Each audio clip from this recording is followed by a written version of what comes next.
Well, hello there. Oh, sorry I missed last week, but as I've said repeatedly, I am a college student, so lots of college stuff is going to happen. Hmm.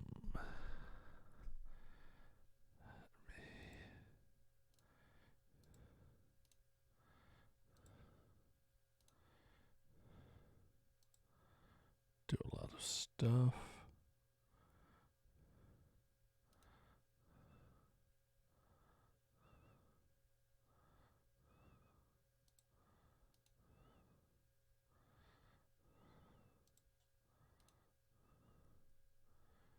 Here.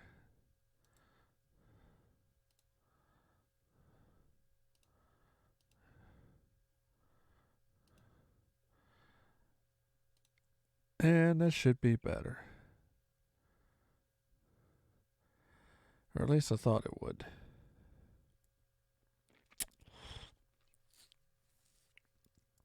There we go. That's better. That's much better. So, how's everyone doing this Sunday? Hopefully good. Now, again, I missed last Sunday because lots of papers, college student stuff. So, with that in mind, we need to catch up. But not going to get in too much of a hurry. As 2 Sundays ago, I was reading the Screwtape letters. I read from the prologue to letter number 4. 4 seems a good package, so let's go ahead and start off with letter number 5. Let me get into my Screwtape voice just a little bit.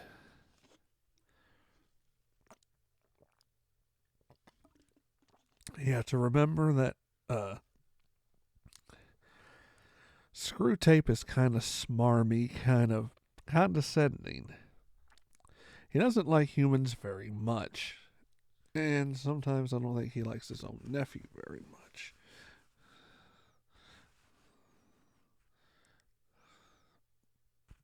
Hat. There we go.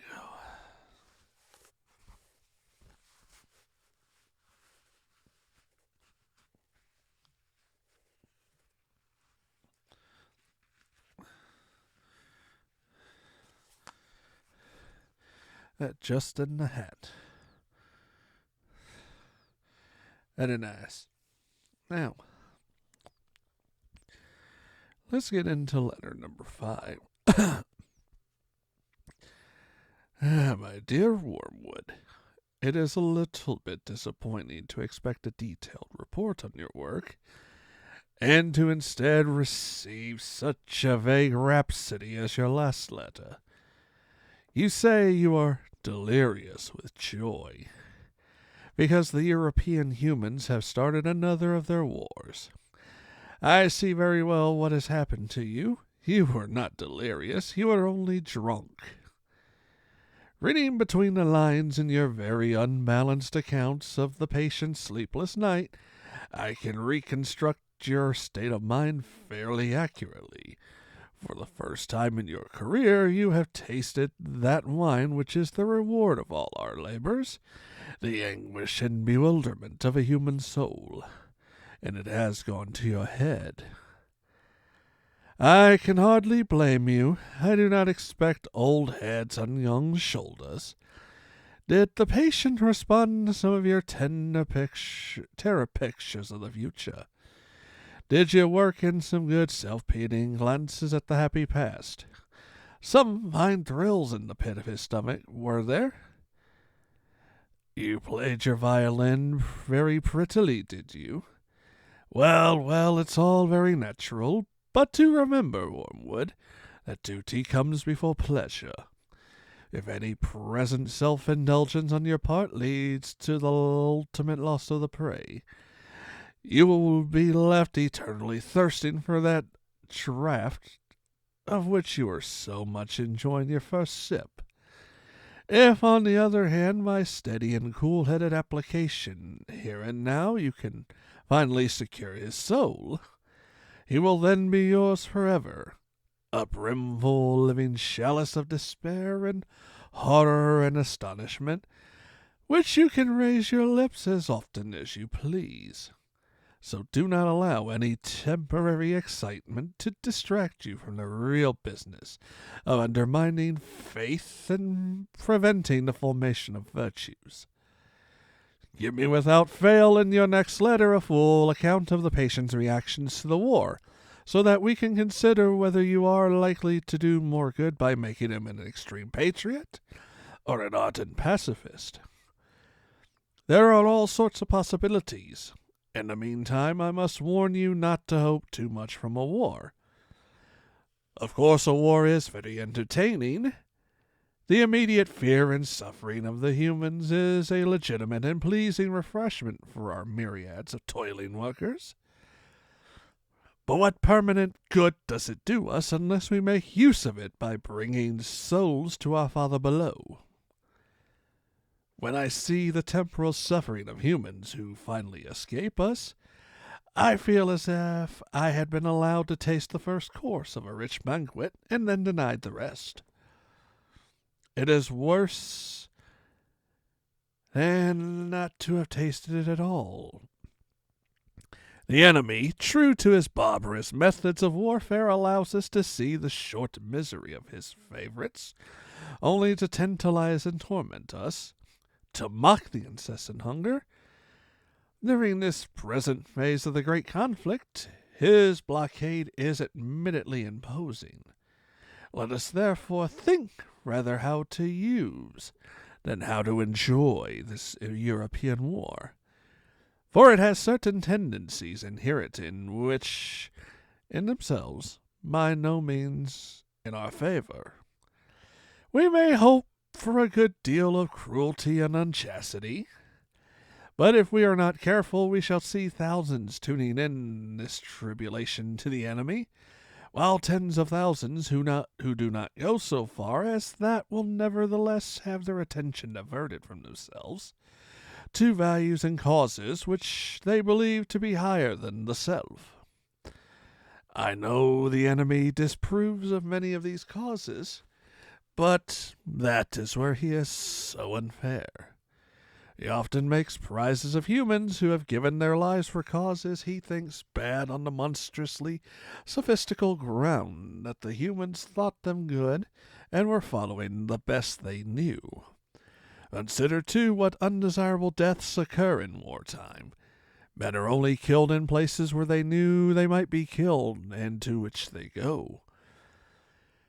If they are at all of the enemy's party prepared, how much better for us if all humans died in costly nursing homes amid doctors who lie, nurses who lie, friends who lie as we have trained them, promising life to the dying, encouraging belief that sickness excuses every indulgence, and even, if our workers know their job, withholding all suggestion of a priest lest it should betray the sick man his true condition.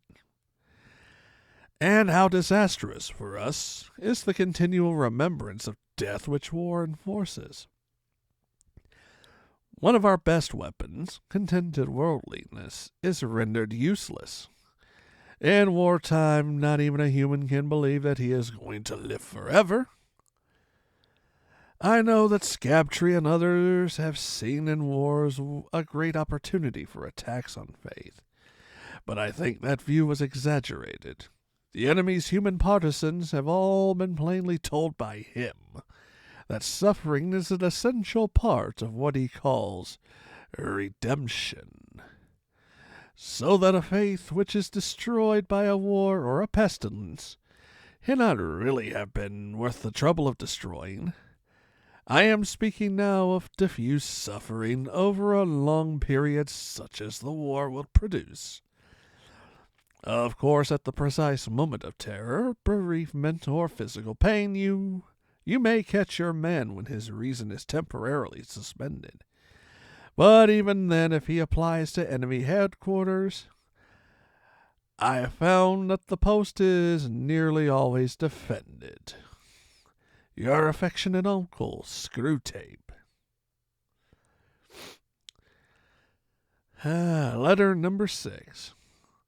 My dear Wormwood, I am delighted to hear that your patient's age and profession make it possible, but by no means certain that he will be called up for military service. We want him to be in the maximum uncertainty so that his mind will be filled with contradictory pictures of the future, every one of which arouses hope or fear. There is nothing like suspense and anxiety for barricading a human's mind against the enemy. He wants men to be concerned with what they do. Our business is to keep them thinking about what will happen to them. Your patient will, of course, have picked up the notion that he must submit with patience to the enemy's will. What the enemy means by this is primarily that he should accept with the patience the tribulation which has actually been dealt out to him, the present anxiety and suspense. It is about this that he is to say, "Thy will be done," and for the daily task of bearing this, that the daily bread will be provided. It is your business to see that the patient never thinks of the present fear as his appointed cross, but only of the things that he is afraid of. Let him regard them as his crosses. Let him forget that since they are incompatible, they cannot all happen to him. And let him try to practice fortitude and patience to them all in advance. For real resignation at the same moment to a dozen different and hypothetical fates is almost impossible, and the enemy does not greatly assist those who are trying to attain it. Resignation to present and actual suffering, even where that suffering consists of fear, is easier and is usually helped by this direct action. An important spiritual law here is involved. I have explained to you that you can weaken his prayers by diverting his attention from the enemy himself to his own states of mind about the enemy. On the other hand, fear becomes easier to master when the patient's mind is diverted from the thing he feared to the fear itself. Considered as a present and undesirable state of his own mind, and when he regards the fear as his appointed cross, he will inevitably think of it as a state of mind. One can therefore formulate the general rule: in all activities of the mind which favor our cause, encourage the patient to be unself-conscious and concentrate on the subject. But in all activities favorable to the enemy will bend his mind back on itself. Let an insult to a woman's body so fix his attention outward so that he does not reflect, "I am now entering into the state called anger, or the state called lust."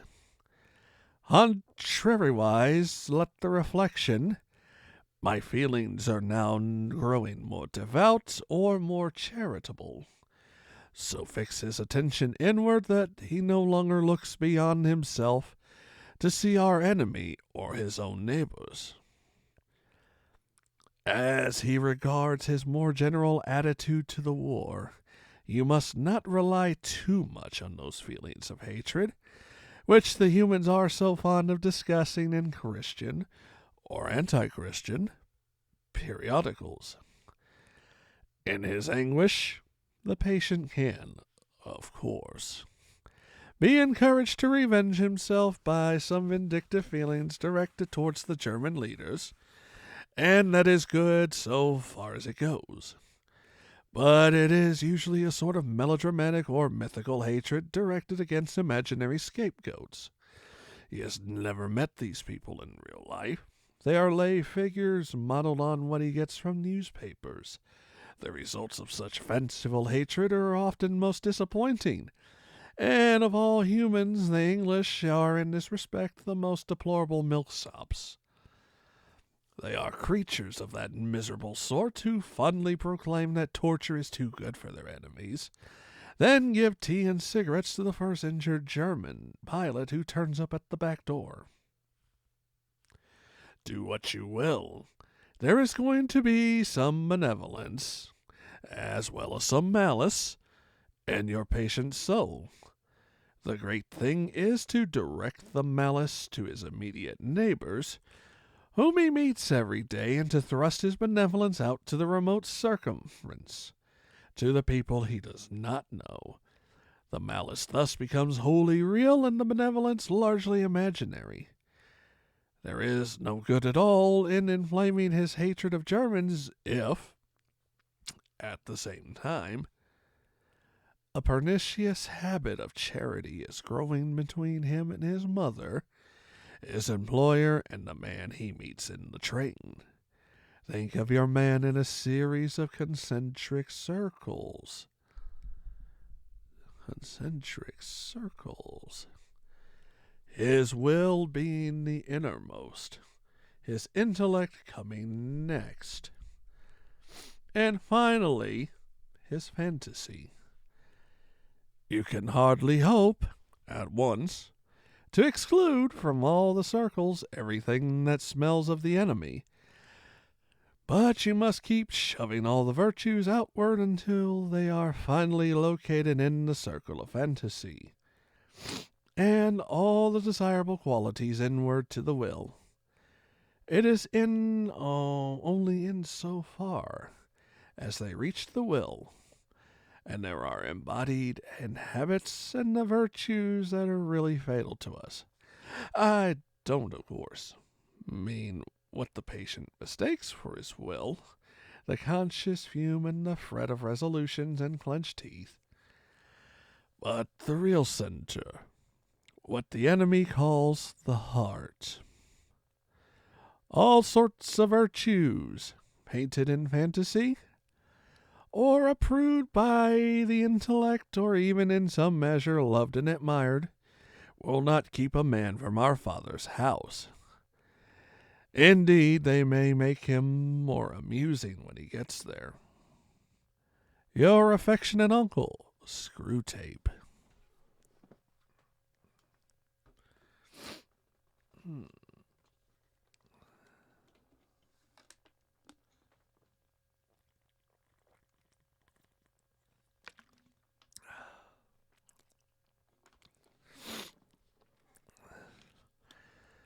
Letter number 7. My dear Wormwood, I wonder you should ask me whether it is essential to keep the patient in ignorance of your own existence. That question, at least for the present phase of the struggle, has been answered for us by the High Command. Our policy for the moment is to conceal ourselves. Of course, this has not always been so. We are really faced with a cruel dilemma. When the humans disbelieve in our existence, we lose all the pleasing results of direct terrorism, and we make no magicians. On the other hand, when they believe in us, we cannot make them materialists and skeptics, at least not yet. I have hopes that we shall learn in due time how to emotionalize and mythologize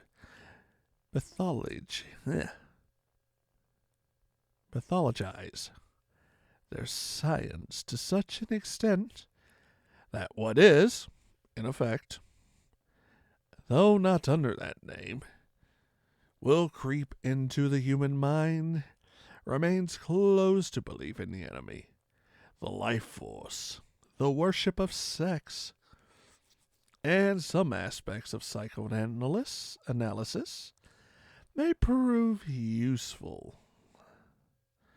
If we can produce our perfect work, the materialist magician, the man, not using but veritably worshipping what he vaguely calls forces while denying the existence of spirits.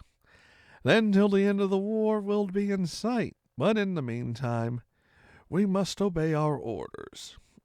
I do not think you will have much difficulty keeping the patient in the dark. The fact that devils are predominantly comic figures in the modern imagination will help you. If any faint suspicion of your existence begins to arise on his mind, suggest him a picture of something in red tights, and persuade him that since he cannot believe in that, it is an old textbook method of confusing them. Therefore he cannot believe in you.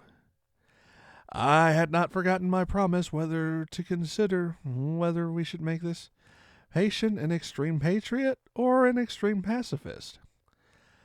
All extremes except extreme devotion to the enemy are to be encouraged, not always, of course, but at this period. Some ages are lukewarm and complacent, and then it is our business to soothe them yet faster asleep. Other ages, of which the present is one, are unbalanced and prone to faction, and it is our business to inflame them. Any small coterie, bound together by some interest which other men dislike or ignore, tends to develop inside a hothouse mutual admiration, and towards the outer world a great deal of pride and hatred, which is entertained without shame because the cause is its sponsor and is thought to be impersonal. Even when the little group exists originally for the enemy's own purposes, this remains true. We want the church to be small, and not only that fewer men may know the enemy, but also those who do may acquire the uneasy intensity and the defensive self-righteousness of a secret society clique. The church herself is, of course, heavily defended, and we have never quite succeeded in giving her all the characteristics of a faction. But subordinate factions within her have often produced admirable results. From the parties of Paul and of Apollos at Corinth, down to the high and low parties in the Church of England. If your patient can be conduced to become a conscientious objector, he will automatically find himself one of a small, vocal, organized, and unpopular society, and to the effects of this, on one so new to Christianity, will almost certainly be good, but only almost certainly. Has he had serious doubts about the lawfulness of serving in a just war before this present war began? Is he a man of great physical courage? So great that he will have no half-conscious misgivings about the real motives of his pacifism. And he, when nearest to honesty, and no human is ever very near, feel fully convinced that he is actuated wholly by the desire to obey the enemy. If he is that sort of man, his pacifism will probably not do us so much good, and the enemy will probably protect him from the unusual consequences of belonging to a sect. Your best plan in that case would be to attempt a sudden, confused emotional crisis, from which he might emerge as an uneasy convert to patriotism.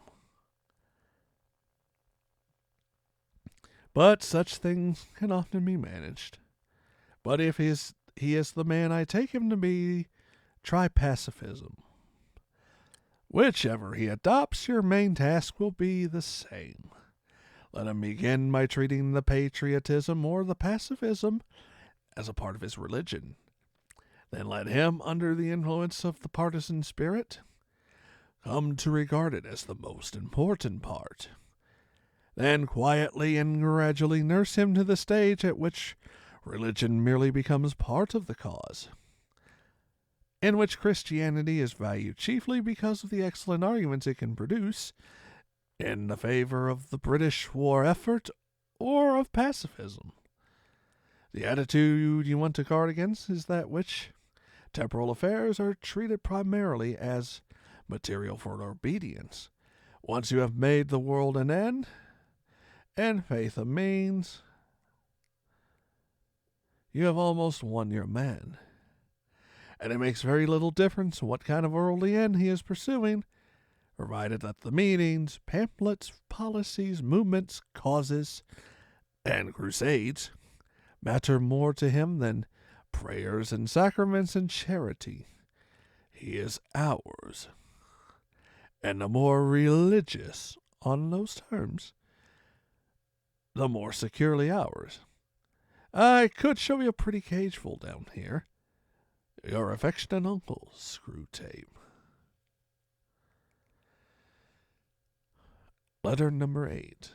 My dear Wormwood, so you have great hopes that the patient's religious phase is dying away. I always thought that the training college had gone to pieces since they put old Slubcob at the head of it. And now I am sure. Has no one ever told you about the Law of Undulation?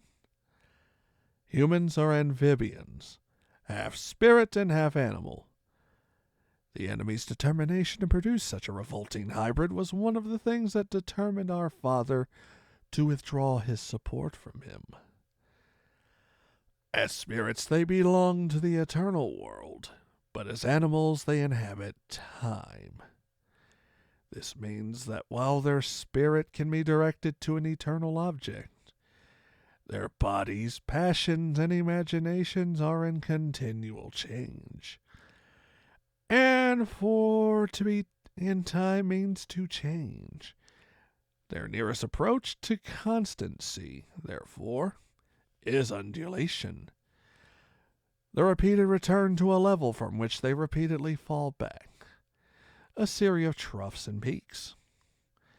If you had watched your patient carefully, you would have seen this undulation in every department of his life. His interest in his work, his affection for his friends, his physical appetites, all go up and down.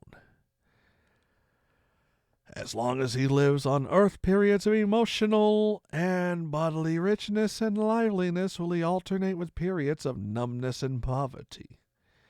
The dryness and dullness which your patient is now going are not, as you fondly suppose, your workmanship.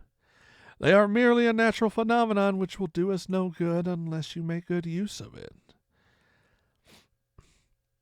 To decide what the best use of it is, you must ask what use the enemy wants to make of it, and then do the opposite.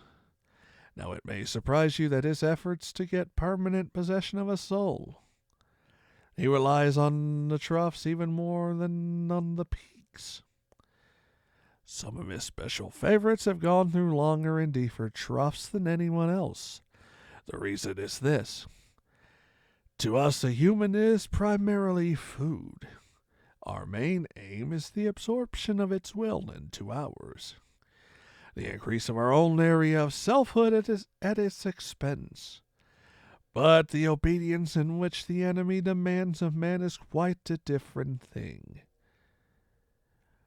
One must face the fact that all the talk about his love for men and his service being perfect freedom is not, as one would gladly believe, mere propaganda, but an appalling truth. He really does want to fill the universe with a lot of his loathsome little replicas of himself. Creatures whose life, on its miniature scale, will be qualitatively like his own, not because he has absorbed them, but because their wills freely conform to his. We want cattle who can finally become food. We want servants who can finally become sons. We want to suck in, he wants to give out. We are empty and would be filled, he is full and flows over. Our war aim is in a world in which our Father below has drawn all other beings into himself. The enemy wants a world full of beings united to him, but still distinct. And that is where the troughs come in. You must have often wondered why the enemy does not make more use of his power to be sensibly present to human souls in any degree. He chooses it at any moment. But you now see that the irresistible and the indisputable are two weapons which the very nature of his scheme forbids him to use. Merely to override a human will, as his felt presence in any but the faintest and most mitigated degree would certainly do, would be for him useless. He cannot ravish, he can only woo. For his ignoble idea is to eat the cake and have it. The creatures are to be one with him, but yet themselves. Merely to cancel them or to assimilate them will not serve. He is prepared to do a little overriding at the beginning, and he will set them off with communications of his presence, which, through faint, seem great to them, with emotional sweetness and easy conquest over temptation. But he never allows his state of affairs to last long. Sooner or later he withdraws, if not in fact, at least from their conscious experience. All those supports and incentives, he leaves the creature to stand up on its own legs, to carry out from the will alone duties which have lost all relish. It is during such trough periods, much more than during the peak periods, that it is growing into the sort of creature he wants it to be. Hence the prayers offered in the state of dryness are those which please him best.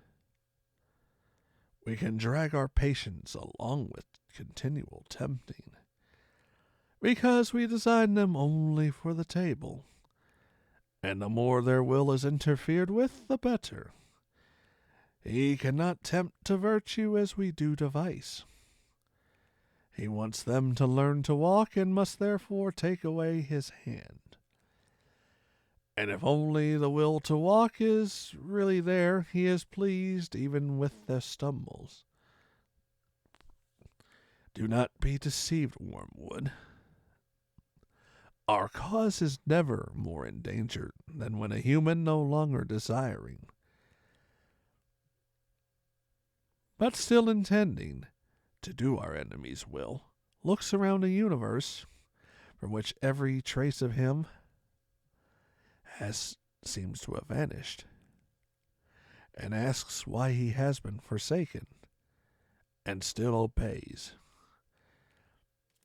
But, of course, the troughs afford opportunities to our side also. Next week, I will give you some hints on how to exploit them.